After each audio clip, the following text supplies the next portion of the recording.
grave is there to prove my Savior lives. Because He lives, I can face tomorrow.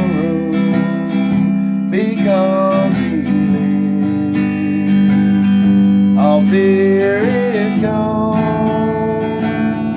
Because I know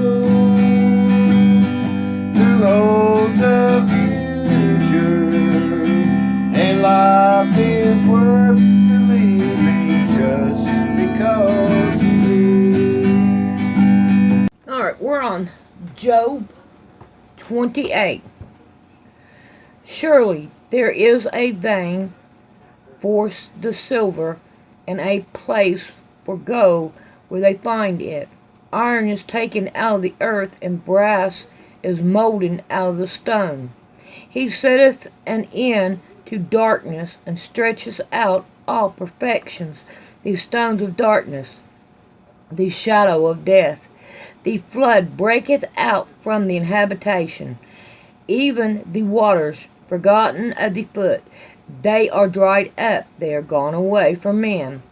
As for the earth, out of it cometh bread, and under it is turned up as it were fire. The stone of it are the place of sapphire, and it has dust of gold. There is a path which no fowl knoweth, and which the vulture's eyes has not seen. Wow. There's a place where the fowl have not seen it. The birds. Wow. The lion's whip have not trodden it, nor the fierce lion passed by it. He putteth forth his hand upon the rock. He overturneth the mountains by the roots. Mountains by the roots. He cutteth out the rivers among the rocks, and his eyes seeth every precious thing. He bindeth the flood from overflowing, and the thing that is hid bringeth he forth to light. But where shall wisdom be found? And where is the place of understanding? Man knoweth not the price thereof, neither is it found in the land of the living. The depth saith, it is not in me, and the sea saith, it is not in me. It cannot be gotten for gold, neither shall silver be weighed for the price thereof. It cannot be valued with the gold of Ophir, with the precious oxen or the sapphire. The gold and the crystal cannot equal it, and the exchange of it shall not be for jewels of fine gold. No mention shall be made of coral or the pearl, for the price of wisdom is above rubies.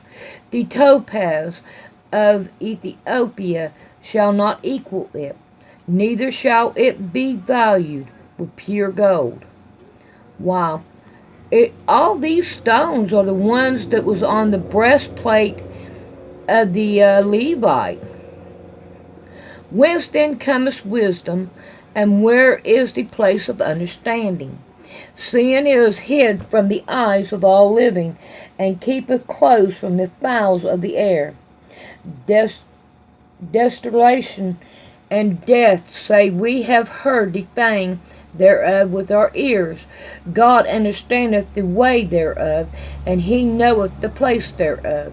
For he looketh to the end of the earth, and seeth under the whole heaven, to make the weight for the wind, and he weigheth the waters by measure.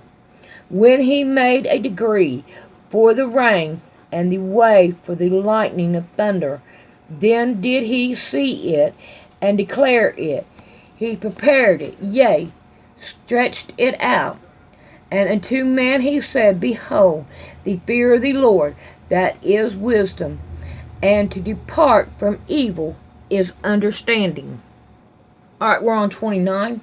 Moreover, Job continued his parable and said, Oh, that I were as in months past, as in the days when God preserved me, when his candle shined upon my head, and when by his light I walked through darkness, as I was in the days of my youth, when the secret of God was upon my tabernacle, when the Almighty was yet with me, when my children were about me, when I washed my steps with butter, and the rock poured me out rivers of oil, when I went out to the gate through the city, when I prepared my seat in the street.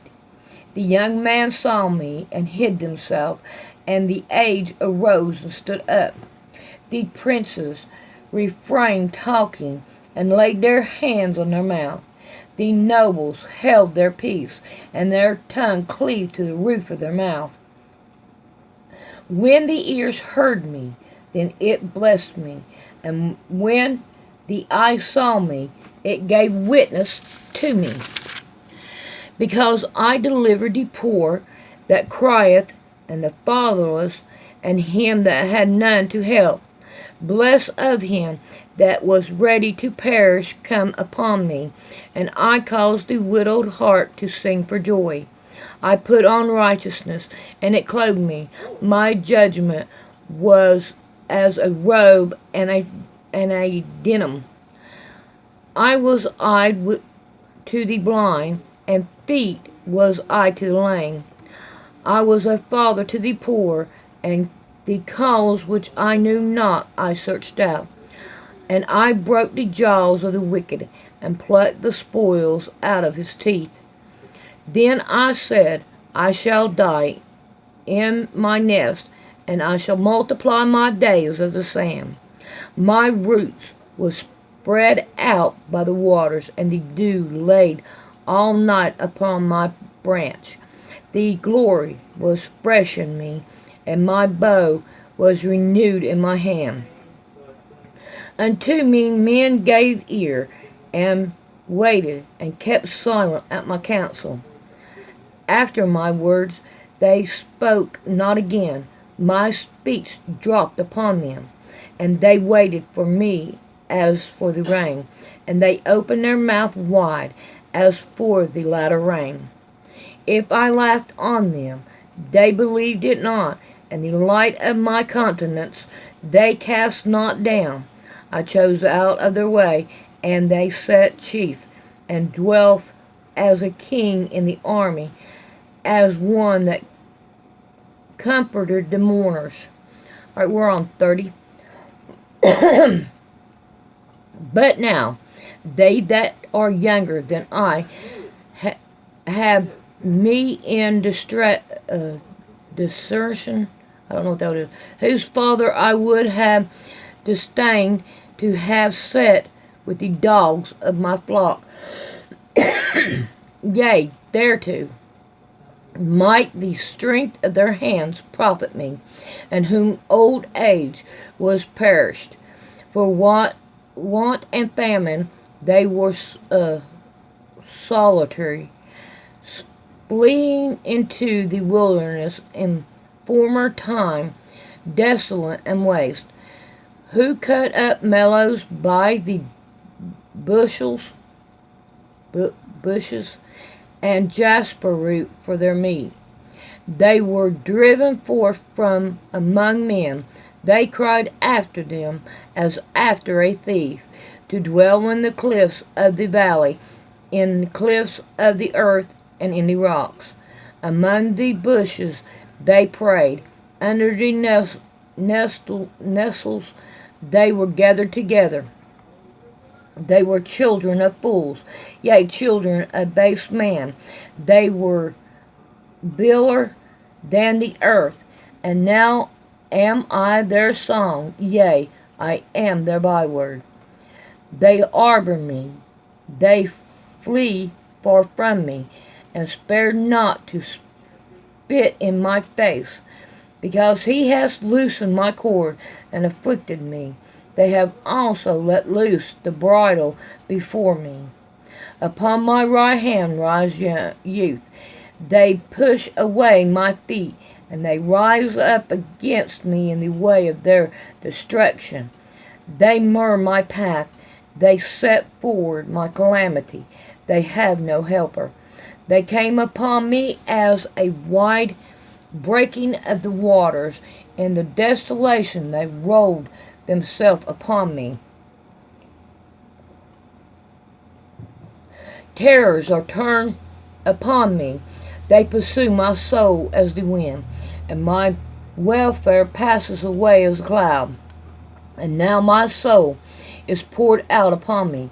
The day of affliction hath taken hold upon me. My bones are pierced in me in the night season, and my sinews take no rest.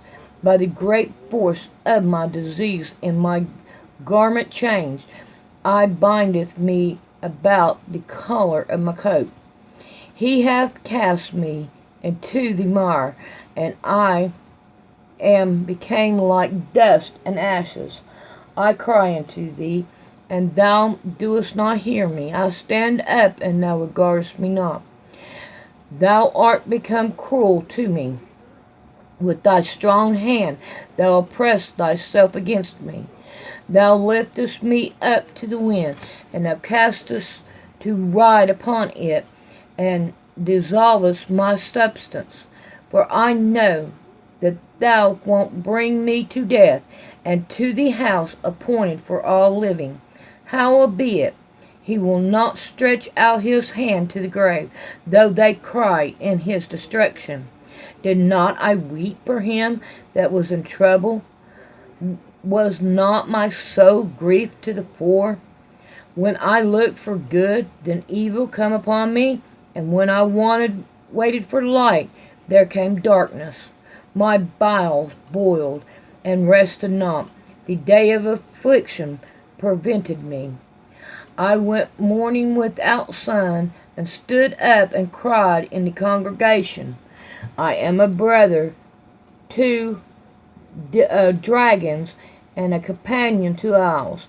My skin is black upon me, and my bones are burned with heat. My harp also is turned to mourning, and my organ into the voice of them that weep. Alright, we're on 31. I made a covenant with my eyes. Why then should I think upon a maid? For what portion of God is there from above, and what inheritance of the Almighty from on high? Is not destruction to the wicked, and the strange punishes to the works of iniquity? Doeth not he see my ways, and count all my steps?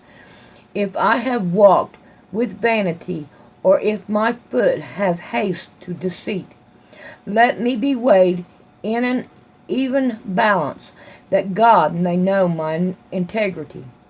If my step have turned out of the way, and my heart walked after my eyes, and if out the bolt have cleaved to my hands, then let me sow, and let another eat. Yea, let my offspring be rooted out. If my heart have been deceived by a woman, or if I have laid wait at my neighbor's door, then let my wife grid unto another, and let others bow down upon her. For this is the heinous crime, yea, it is an iniquity to be punished by the judge. For it is a fire that consumeth to destruction, and would root out all my increase. If I did despise the cause of my manservants or my maidservants when they continued with me, what then shall I do when God raises up, and when he voweth, what shall I answer him? Did not he that made me in the womb make him? And did not one fashion us in the womb? Yeah, we're all the same. We were all in the womb, and God had something to do with that. All right, I'm going on 16. If I have withheld the poor from their desire, or I have caused the eyes of the widow to fail, or have eaten my morsel myself alone, and the fatherless had not eaten thereof. For from my youth he was brought up with me, as with a father, and I have guided her from my mother's womb. If I have seen any perish for want of clothes, or any poor without covering, and if his lungs have not blessed me, and if he were not warmed with the fleece of my sheep, if I have lifted up my hand against the fatherless, then I saw my help in the gate. Then let my arm fall from my shoulder blade, and my arm be broken from the bone. For destruction from God was a terror to me, and my reason of his highness I could not endure. If I have made gold of my hope, and have said to the fine, Go, thou art my confidence. If I rejoice because my wrath was great, and because my eyes had gotten much, and if I behold the sun when it shine, or the moon walking in brightness, and my heart had been secretly enticed, or my mouth hath kissed my hand, this also were the iniquity to be punished by the judge, for I should have denied the God that is above. If I rejoice at the destruction of them that hate me, and lift up myself when evil found me, neither have I suffered my mouth to sin by washing a curse to my soul. If the man of the tabernacle said not, Oh, that we had his flesh, we cannot be satisfied. The stranger did not lodge in the street, but I opened my doors to the traveler. If I covered my transgression as Adam by hiding my iniquity in my bosom, did I fear a great multitude, or did the contempt of families feared me, or terrified me, that I kept silence and went not out of the door? Oh, that one would hear me. Behold, my desire is that the Almighty would answer me, and that my adversary had written a book.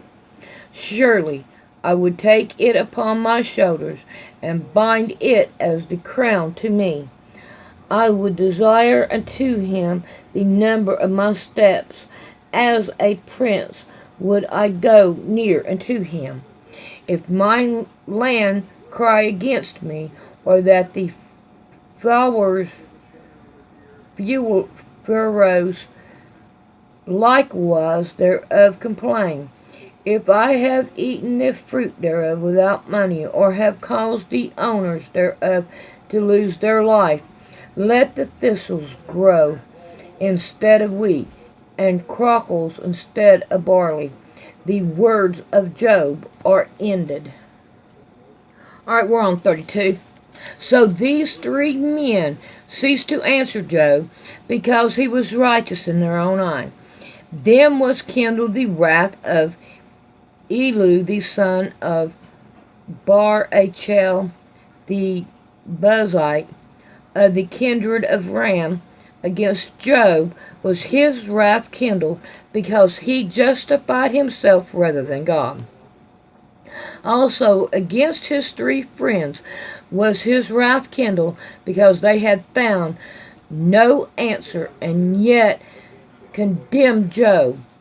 Now Elihu had waited till Job had spoken, because they were elders than he. Then, alright, I'll be back. Alright, I had to answer the phone. We're on 5. When Elijah saw that there was no answer in the mouth of those three men, then his wrath was kindled. And Elihu, the son of Baruch the Benite, answered and said, I am young, and ye are very old. Wherefore I was afraid, and durst not show you my opinion. I said days should speak, and multitude of years should teach wisdom. But there is a spirit in man, and the inspiration of the Almighty giveth them understanding. Great men are not always wise, neither do the aged understand judgment. Therefore I said, Hearken to me. I also will show my opinion. Behold, I waited for your words. I gave ear to your reason. Was ye stretched out what to say, or ye searched out what to say? Yea, I attended unto you, and behold, there was none of you that convinced Job, or that answered his words. Lest you should say, We have found out wisdom. God thrusted him down, not man.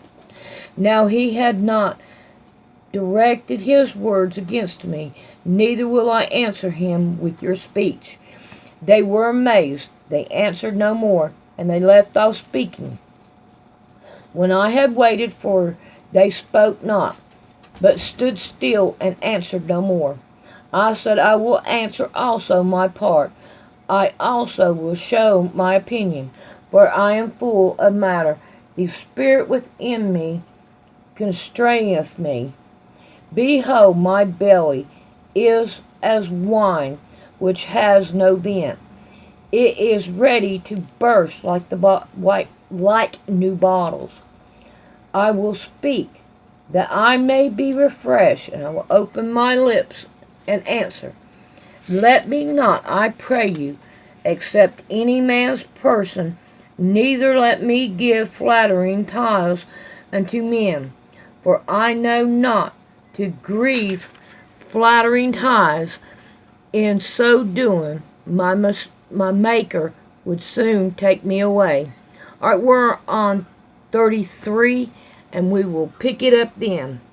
So, I appreciate y'all. A lot of hugs and kisses to you, and may God richly bless you.